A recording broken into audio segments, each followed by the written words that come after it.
ఈ రాష్ట్రంలో హింస అనే ఒక ధోరణి పెరుగుతూ ఉంది.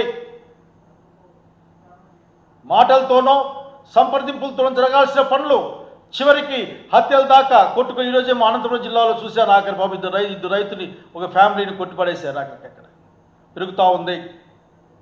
ఇదే మీరు భవిష్యత్తు తరాలకు నేర్పించబోతా ఉన్నారు. దాని ఫలితాలు ఆ విషవృక్షాల యొక్క విష ఫలితాలు మీకే అందుతాయి. మీరు గమనించుకోవాలి. అట్లా కాకుండా మీరు ఇష్ట ప్రకారం మాట్లాడుతూ ఉంటే సాధ్యం కాదు. ఇది డెమోక్రసీ. ఇది మాకు సీట్లు వచ్చాయి కదా మేము చేస్తాం, మాకు సీట్లు వచ్చాయి కదా మేము చేస్తాం, మాకు ఓట్లు వచ్చాయి మేము చేస్తాం, కుదరదు. అట్లా మహా గొప్ప గొప్ప నియంత్రణలు చూసింది ఈ ప్రపంచం. కుదరదు. అది ప్రజాస్వామ్య ప్రక్రియలో మీరు ఉండాల్సిందే. వెళ్తారు అసలుకి నిజంగా ఎంత స్పష్టంగా నేకెడ్గా మీరు అనుకుంటా ఉన్నారు. ప్రజలకు గమనించడం లేదు, తెలియజేయడం లేదు, వాళ్ళకి తెలియదులే అనుకుంటా ఉన్నారు. మీరు ఈ రోజున మీ పరిపాలనలో దేవతా వస్త్రాలను ధరించి ఉన్నారు. మీరు సూపర్ 6 లేదు, ఆదాయం లేదు, మాట్లాడే వాళ్ళు లేరు. జగన్మోహన్ రెడ్డి తెచ్చిన ఇండస్ట్రీస్ని లేక పెట్టుబడులని మీగా చెప్పుకునే ప్రయత్నం. ఏమైనా మాట్లాడితే మీ దగ్గర అరిచే బ్యాచ్ ఒకటి ఉంటుంది, అది అరుస్తూ ఉంటుంది. ఏం చేశారో చెప్పుకోవడానికి ఏమీ లేదు. నిన్నటి నుంచి చూస్తూ ఉన్నాం, ఒకే మాట. చివరికి ఈరోజు నేను ఒక వార్త చూశాను. సెకీ చైర్మన్ ఆయన తొలగించారు అని. ఆ సెకీ చైర్మన్కి జగన్మోహన్ రెడ్డి ప్రభుత్వానికి కూడా సంబంధం ఎందుకు నాకు తెలియదు. ఆఖరికి సెక్యూరిటీ అగ్రిమెంట్ చేసుకుంది బహుశా చాలా దూరంగానే, ఆయన రాకముందే 23లో వచ్చారనుకుంటా. కనుక దయచేసి మీరు కొద్దిగా ఆలోచించాలి. మీ మంత్రులు మాట్లాడుతూ ఉంటారు, అన్నీ మాట్లాడదాం. మీరు ఏం చేశారు ఈ సంవత్సర కాలంలో? అసలు మీ దగ్గర లిక్కర్ కేసు ఉన్న ఆధారం లేదో చెప్పండి.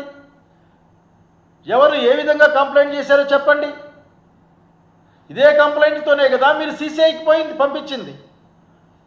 మీరు పంపలేదు అంటారేమో, బయట చెప్తారు, బయట అంటా ఉన్నారు. I think it is right. Wrong అయితే ఇది నేను చేయగలిగింది ఏం, ఐ విల్ కరెక్ట్ ఇట్.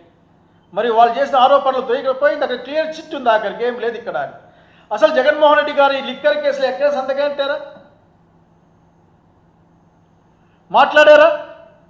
అంటే ఒక డిస్కషన్లో కూర్చుంటేనే కేసులు పెట్టేస్తారే. ఈ మధ్యకాలంలో చాలామంది అనధికార వ్యక్తులు మీతో కలిసి కూర్చుంటారు కదా, వాళ్ళపైన కేసులు పెడతారా? తిరుపతిలో ఒక ఆయన పారిపోయాడే, కేసు పెట్టేస్తారా? మీరు పెట్టేయండి మళ్ళీ.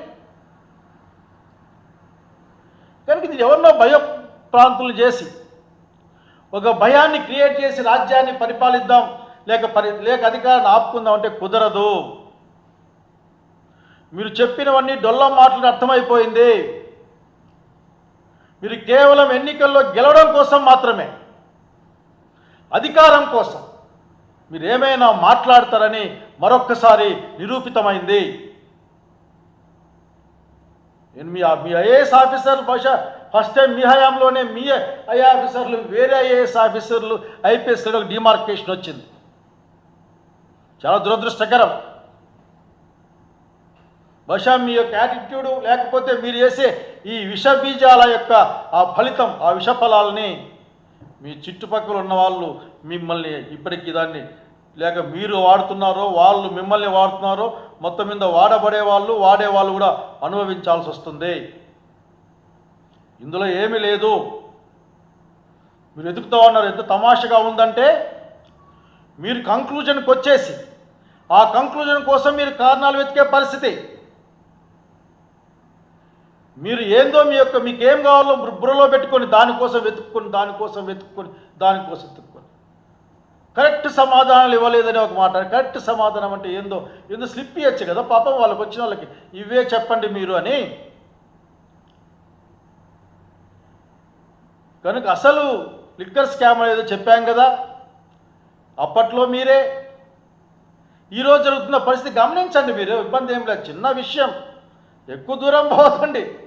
మీరు కొత్తగా కడుతున్న ఆ ఇంటి చుట్టుపక్కల ఏదైనా పోతే మీకు బెల్ట్ షాప్ కనిపిస్తుంది, బెల్ట్ షాప్లో రేట్లు కనిపిస్తాయి.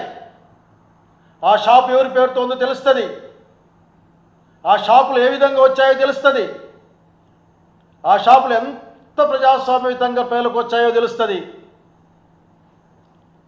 ముఖ్యమంత్రి గారు మిగతా వాళ్ళ గురించి ఆలోచిస్తలేవు.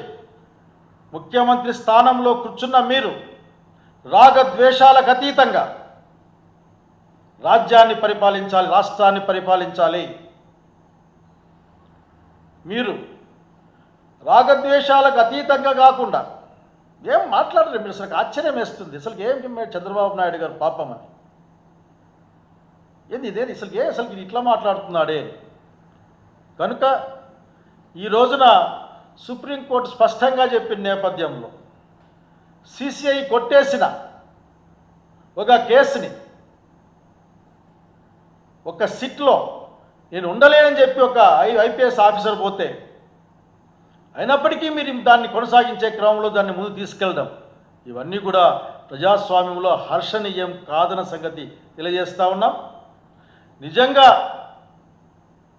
మీరు ఇప్పుడు పవర్లోకి వచ్చిన తర్వాత ఆ సిఐడి పెట్టిన కేసుని మీరు ముందుకు పోనీయడంలే.